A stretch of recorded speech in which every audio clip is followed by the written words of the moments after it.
నమస్తే, welcome to Disha TV.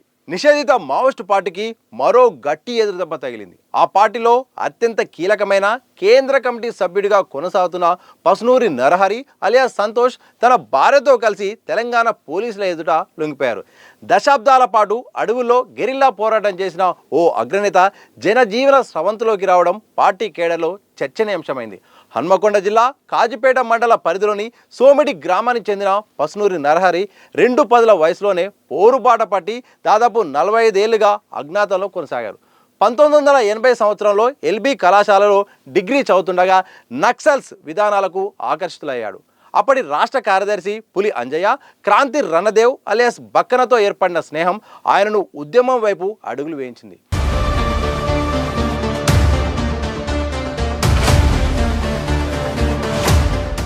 గ్రామంలో ఉంటూ కూలీల రేట్లు పెంచడంతో పాటు భూస్వాములు, రౌడీలకు వ్యతిరేకంగా పోరాటం చేశారు.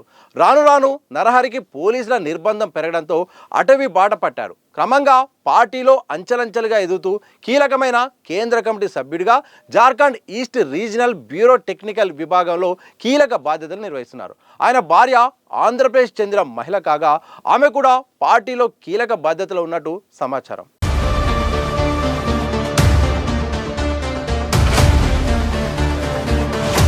మరోవైపు ప్రస్తుతం జార్ఖండ్లోని సరండా అడవుల్లో భద్రతా బలగాలు ముమ్మరంగా కూంబింగ్ నిర్వహిస్తున్నాయి. ముఖ్యంగా మావోయిస్టు పార్టీ పొలిట్ బ్యూరో సభ్యుడు మిసిర్ బెస్రా లక్ష్యంగా పోలీసులు తమ వేటను ముమ్మరం చేశారు. ఈ నేపథ్యంలో అడవుల్లో భద్రతా బలగాల ఒత్తిడి పెరగడం, మరోవైపు అనారోగ్య కారణాల రీత్యా నరహరి దంపతులు ఈ నిర్ణయం తీసుకున్నట్టు తెలుస్తోంది. జార్ఖండ్ అడవుల నుండి రహస్యంగా తెలంగాణకు చేరుకున్న వీరు తాజాగా పోలీసుల ఎదుట లొంగిపోయారు. ఇక మావోయిస్టు పార్టీ సిద్ధాంతకర్తల్లో ఒకరిగా, వ్యూహకర్తగా పేరున్న నరహరి లొంగుబాటు పార్టీకి పెద్ద లోటుగా విశ్లేషకులు భావిస్తున్నారు. కీలక నేతలు ఒకరి తర్వాత ఒకరు లొంగిపోతుండటంతో మావోయిస్టు పార్టీ ప్రస్తుతం గడ్డు పరిస్థితులను ఎదుర్కొంటుంది. ఇక నరహరి దంపతుల లొంగుబాటుకు సంబంధించిన అధికారిక వివరాలను మంగళవారం పోలీసు ఉన్నతాధికారులు మీడియాకు వెల్లడించే అవకాశం కనిపిస్తోంది. ఇక ఆపరేషన్ ఖగార్ మొత్తానికి మార్చి 31 తర్వాత డెడ్ లైన్ ముగిసింది.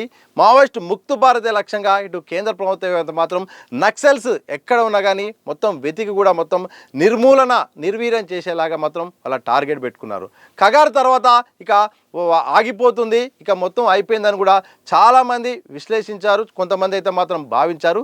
కానీ కేంద్ర బలగాలు అయితే మాత్రం ఎక్కడెక్కడ ఉన్నారో తెలుసుకొని మరి జాడ తెలుసుకొని వాళ్ళ కూంబింగ్ ఆపరేషన్ కూడా కొనసాగిస్తున్నాయి.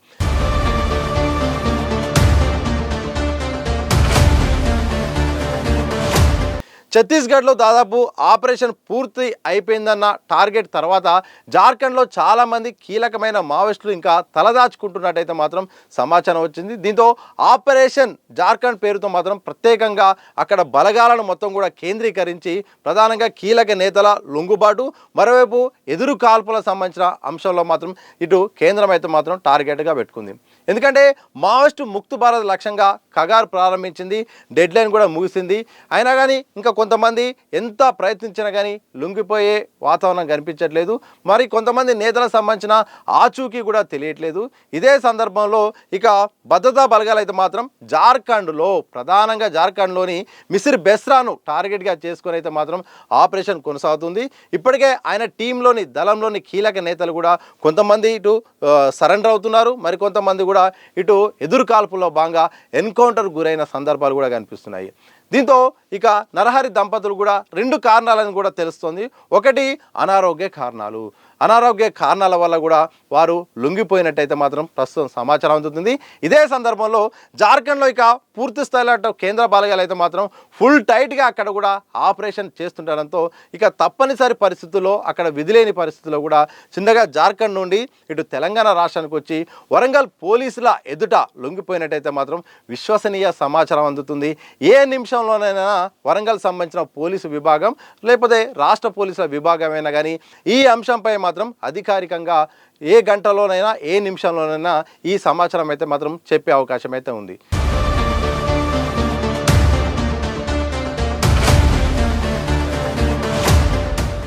ఇలా మొత్తానికైతే మాత్రం మావోయిస్టు పార్టీ టార్గెట్గా చేసుకొని అయితే మాత్రం కేంద్ర బలగాలు కగారు ముగిసినప్పటికీ కూడా ఆపరేషన్ మాత్రం తగ్గించట్లేదు. ఇటు క్యాంపులు ఎక్కడికక్కడే క్యాంపులు మాత్రం అలాగే కొనసాగిస్తున్నాయి. దాంతోపాటు కీలక నేతలు ఎవరైతే ఉన్నారో వాళ్ళని దృష్టిలో పెట్టుకొని కూడా మొత్తం ఆపరేషన్ చేస్తుంది.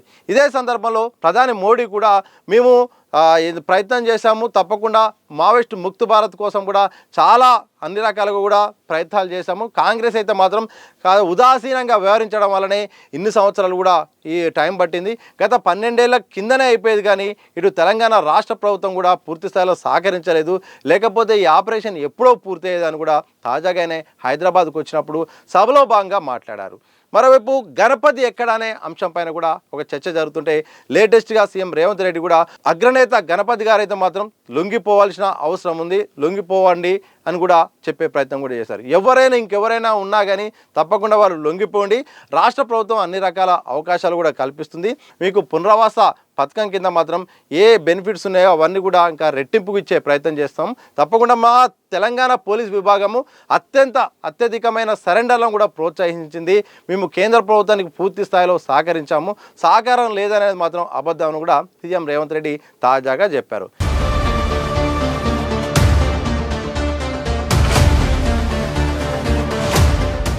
ఇలా ఆపరేషన్ కగారు ముగిసిన తర్వాత మాత్రం ఇటు పోలీసుల సంబంధించిన ఏదైతే కూంబింగ్ ఆపరేషన్ ఉందో అది కొనసాగుతూనే ఉంది. ఇటు కేంద్ర బలగాలు ఎప్పటికప్పుడే ఎక్కడెక్కడ మావోయిస్టులు ఉన్నారో వాళ్ళ కదలికలు తెలుసుకునే ప్రయత్నం చేస్తున్నారు. మరోవైపు లొంగిపోయే అవకాశం ఉన్న వాళ్ళని లొంగుబాటు చేసుకోవడం, ఇక ఆచూకీ తెలిసినప్పటికీ వాళ్ళు రానివ్వాలని అయితే మాత్రం ఇక ఎదురు కాల్పులే లక్ష్యంగా, ఇక భీకర దాడే లక్ష్యంగా కేంద్ర ప్రభుత్వం అయితే మాత్రం వెనక్కి తగ్గేలా మాత్రం కనిపించట్లేదు. చూడాలి మరి త్వరలో ఇంకా మరి ఇంకెన్ని వార్తలు వినాల్సి వస్తుందో, మరి త్వరలో ఏమైనా భారీ లొంగుబాటు ఉంటుందా, ఎదురు కాల్పుల అంశం ఉంటుందా, జార్ఖండ్లో ఏం జరగబోతుందో అని మాత్రం త్వరలో ఈ అంశంపై కూడా ఓ క్లారిటీ వచ్చే అవకాశం అయితే కనిపిస్తూ ఉంది.